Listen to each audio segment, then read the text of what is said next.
Thank you for joining us in another edition of the ALN Thursday at 3 p.m. web discussion program. Today, we're going to talk about asset management in the Bridge Act that just came out last week and language that we can put in other appropriations bills.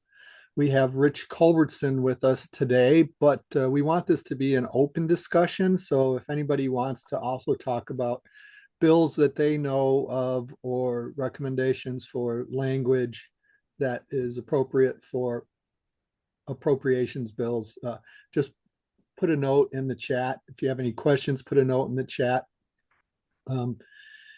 We can make you a panelist if you want to join the discussion. But first, we like to thank our patron members, Mantech, Onuma Inc., ABS Quality Evaluations, and all of our organizational members who help us put on events like the upcoming Global Asset Management Summit, Repeatable Success Stories. It's not just our organizational members that we like to thank. We like to thank our supporters, organizations like DC Government, which is letting us have conference room space on April 27th and April 28th for government executives from around the world to share repeatable success stories and kick off a international sharing of success stories among capital cities. DC Government is an excellent supporter, and we really appreciate all the work and assistance they are providing the asset management movement. And then also on the 29th, we're going to be at the Rayburn House Office Building talking about AI and federal asset management. We've got non-federal asset management stories to share that can help shape the way the federal government is doing AI related to assets. So that's going to be fun. But today's session is about our activity on April 30th, when we will set up meetings for ALN organizational members to go to their Senate staff and their congressional staff to talk about inserting asset management language in appropriation bills. And that's what we're talking about here with Rich and anybody else who wants to join in. And part of the reason why we're taking on this topic this week is because last week, the bicameral bill called the Bridge Act was published by Senator Duckworth and Congressman Mike Quigley. And it's a bill to fund $1.5 trillion worth of commuter rail bridge repair.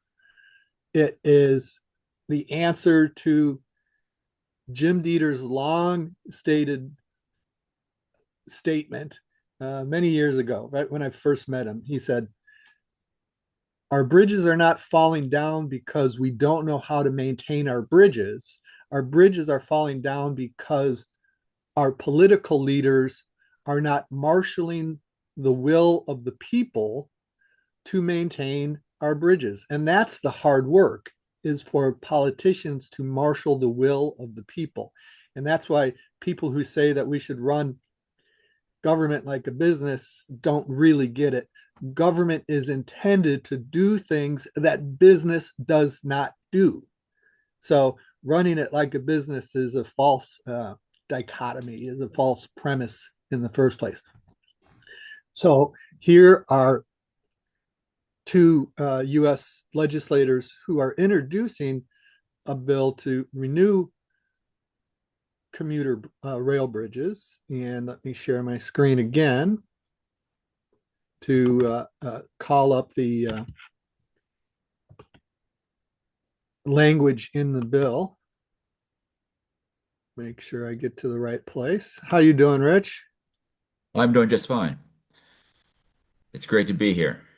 It's great to be Well, alive, Jim. Yes, well, thank you for joining us. Here it is. Now I can share.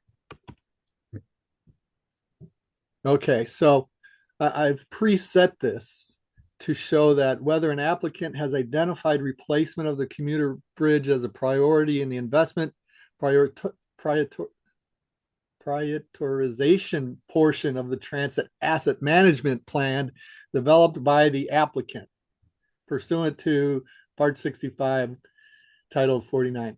So the idea to have an asset management plan is in the act, which hasn't been passed, hasn't been passed around Congress for people to do the things they do. This is the just the pure, simple bill, but it includes the idea of transit asset management. And one of the things we're going to do when we go to uh, Congressman Quigley's staff and to Senator Duckworth's staff is to make this language more in line with what moving ahead for progress in the 21st century act did. That was a transit bill that provided money for um, surface transportation, buses, subways, things like that. And they required an asset management plan in order to get funding. And they provided $1 million in education in order to teach organizations, local municipalities, state municipalities who were not familiar with asset management planning. And we're going to say that we think that this bill should have the stronger language that was in the MAP 21 bill. There's a precedent, and it'll be easy for us to recommend that type of change.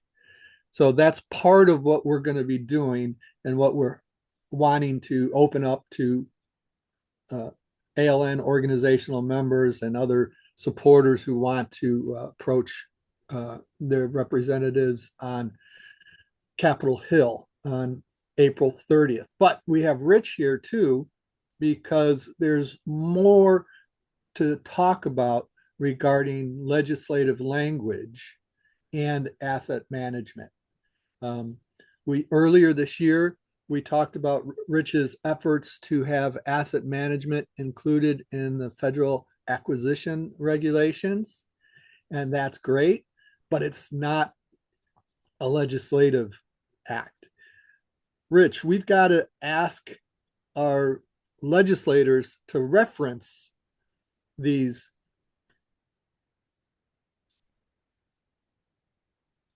What are they when they come out of the OMB? Well, There's a this term for in the this is the federal regulation, and the federal regulation, Part 49 or Title 49 is owned by the Department of Transportation.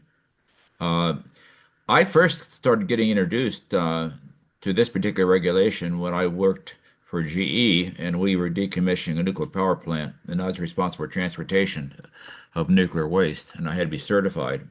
And that too is under Part 49. Pipelines are also under CFR 49, and some some of that we'll talk a little later. Is that I'm invited to a meeting at the end of the month concerning CFR 49 192 concerning pipelines and pipeline safety and how those can be improved. Uh, CFR 49 though has some nice things in it, however, that we probably can include in that portion of the regulation. That is that uh, what other documents are incorporated by reference in the pipelines. As part of it. I think it's like Section 7 says what other standards and such are incorporated by reference in this particular regulation. So what that regulation. does. That's the term I was looking for. Sorry. Okay, thank you. So when they are incorporated by reference, if you put that in there, then it becomes equivalent to regulation. Okay, so it elevates a standard to that.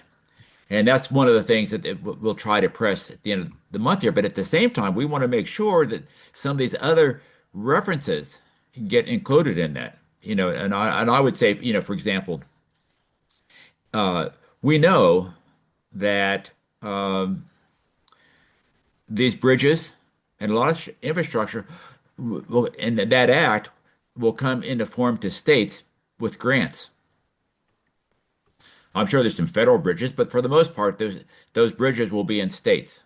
And I mean, for example, like uh, Pennsylvania, 40% of the state budget comes from federal grants, and that's a big deal.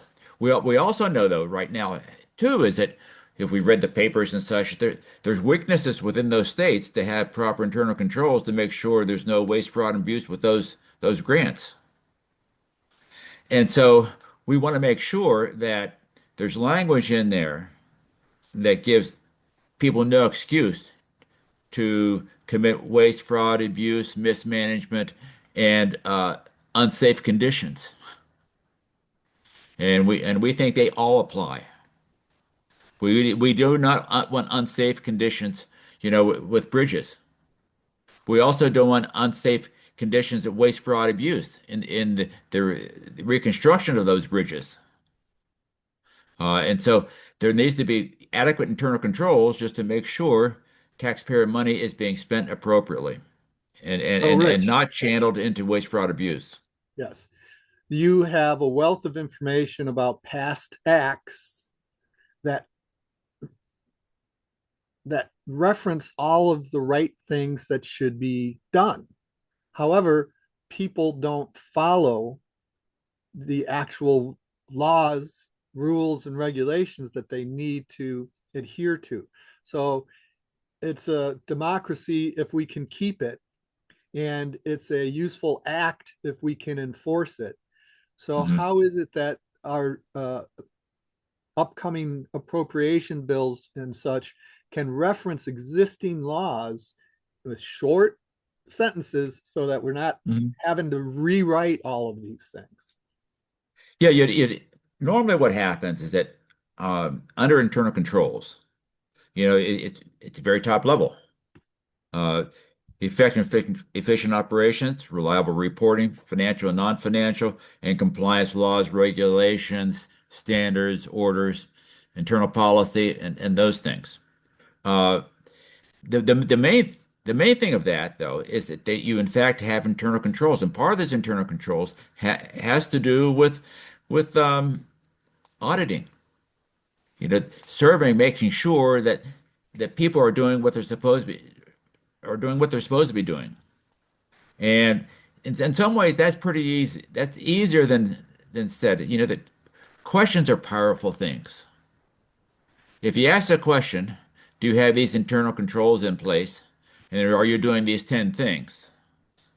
And if the person knows that you better tell the truth in that stuff because then that it subjects the person for criminality if they lie. And if they're in place, you're okay. If they're not in place, then they need to get in place so that in fact internal controls are there and the money is being spent as it's supposed to be spent. Uh, and sometimes it's like if you're doing like a CFR 49192 that has all those sections as far as controls of pipelines, you want to have the same type of scenario with the bridges of incorporated by reference, and then include some of those things, particularly like CFR 200, which has to do with grants, and then that particular regulation then narrows down from OMB, the GAO Yellow Book, which has to do with audits, and the GAO Green Book, which has to do with internal controls, and those create the overall framework of actually how to manage lots of money. And if people understand that and they read it and they know it's available to them, that's a much better situation than we may have now, to where they exist, but people may not know about them. So another thing where the Asset Leadership Network is actually being a leader is in AI. And through the work of our organizational members, we are able to create knowledge graph databases. And we're working with the National Institute of Standards and Technology and ASHRAE and the Linux Foundation Coalition for Smarter Buildings to be able to map. Knowledge graphs are things that are used in AI. And now we are using them to graph the information from smart assets in buildings or anything. It could be fleet, it could be any type of infrastructure that sends out a signal that says, I'm on, or I'm hot, or I'm cold, or whatever those basic things are. And then the AI can interact and start noticing that shaking on bridges is becoming more extreme and that Mhm. something should be done. So we're right there in providing repeatable demonstrations of how to use AI to validate that an asset is doing what we want it to do. And that goes back to the auditing, which is so hard for so many federal agencies to do. They've all got so many assets, but this can start making a direct equation between money from appropriation bills to getting the results that are desired. There are stories out there though that I think it's important to lean upon, and that is, the train wreck that occurred in East Palestine, Ohio. Yes. There were those sensors out there of that one of the wheels was going bad. At the same time, the sensors and the communications and the decision making wasn't tied together sufficiently to prevent the disaster. That's what we are doing is making that link. And I'm so proud of our members for being the ones that are developing this. It is an all new approach to connect knowledge graphs to physical assets. So I think that's part of the message that we bring to our legislators is that we have solutions for using AI in a positive manner. And Mm. I don't know if we've got legislative language yet on that, um, but we'll work towards that so we can have a simple one-page document that we can slide across the table to the legislative staff. Mhm. But one of the things I think that's important, as far as internal control is try to prevent false positives. Uh, I'll give you a quick example. Uh, in pipelines, there's always been a concern of using old plastic pipes. And some of those old plastic pipes that were done in the 1970s had a tendency of cracking. But not all pipes at that time cracked. So what happened in some of the cases, you had utilities would try to replace all plastic pipes that were old versus just the plastic pipes that had a tendency of cracking. And so you have to be careful, particularly when there's incentives to spend money, particularly, and there's no controls on making sure the money is being spent on the right things.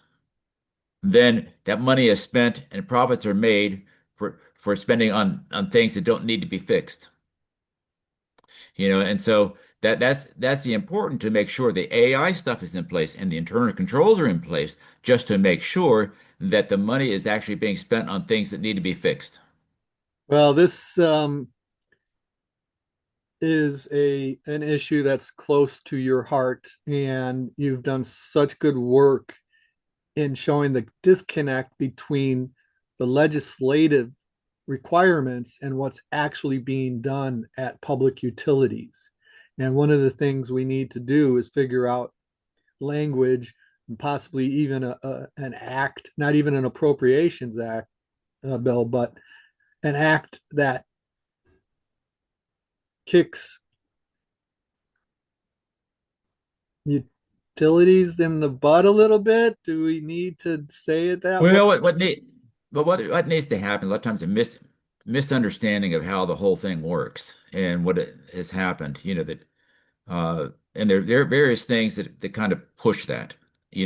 One of the acts that occurred, the Chief Financial Officers Act of 1990 made the OMB, Office Management Budget, of particularly management, a person there who's basically the CFO of the government. Yes. And that person has responsibility over the FAR, over grants, and the accounting of the U.S. government. And then that flows down to also states and municipalities. And, for example, on utilities, is are the utilities subject to the federal acquisition regulations? I, most utilities say, well, I'm not. It's not a contract. But the fact is, it's government property. I mean, it's government funding to a very large extent. Yes. And the whole thing of what, in fact, is reasonable cost. Uh, and the language as far as what's a reasonable cost, actually, which came, from the FERC, is very, very weak language. In other words, it's like two sentences. If it's reasonable, it's allowable. If it's not reasonable, it's not unallowable. Well, you need a little more guidance than that.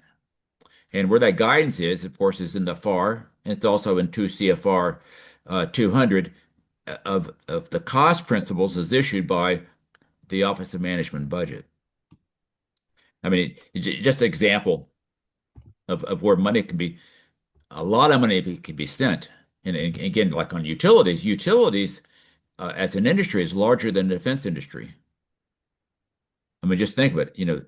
Utilities industry is larger than the defense industry. So you're talking about really big bucks. Yes. And so uh, it's important to make sure that it's clear to folks. One example would be that under the cost principles, uncollectible accounts are unallowable, to be recovered from the government.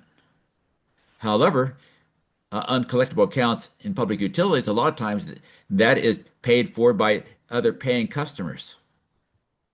You know, and therefore, if somebody else is picking up the tab, there's less incentive to make sure you do right by that and manage uh, receivables properly.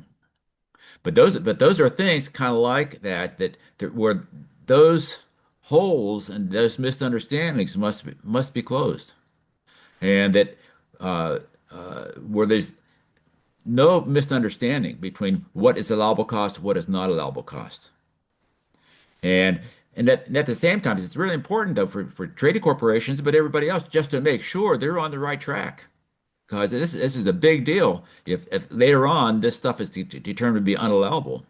Yes. So, Rich, because I have been talking with you about this for years, I have a level of understanding that people in our audience don't. And there is a statement I think is really important, and Dr. Marty does understand it properly. Federal money given to states makes those states com uh, have to comply with federal auditing requirements. Otherwise, they can't get the money. That's the whole point of it. And therefore, every state has to comply with these regulations that you and laws that you have been citing, and the um, accountability and auditability, etc. And to further expand on this, Marty, we have basically through Rich have found a way that we could take class action suits against almost every utility in the country to make them do better asset management.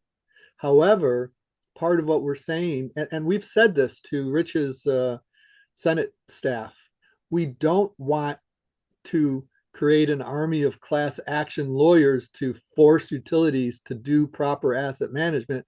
We would rather encourage them to do proper asset management through legislative encouragement, to put it one way. Well, in the end, everybody should be satisfied with how it exists. You don't want loopholes that that are eventually determined to be mirages, and that hurts everybody. You know, as far as uh, what's allowable, what's not allowable.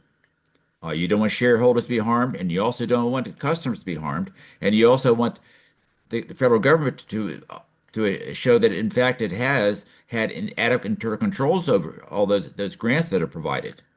So it's a big deal, and it's open right now, my opinion, you know, and subject to waste, fraud, abuse, mismanagement, and unsafe conditions. So, in addition to our upcoming event with the Global Asset Management Summit, the Asset Leadership Network has also been asked to get involved in the U.S. Green Buildings Council's first AI web series. And so we're connecting with even more people at the Linux Foundation in AI about how to establish trust that the AI is doing what we want it to. And there's been a lot of people who are developing this already. And we're going to be working with them to bring in legislative recommendations about AI in asset management. And that's something to look forward to. I'm going to put my email address in the chat in case anybody wants to get involved in those activities. And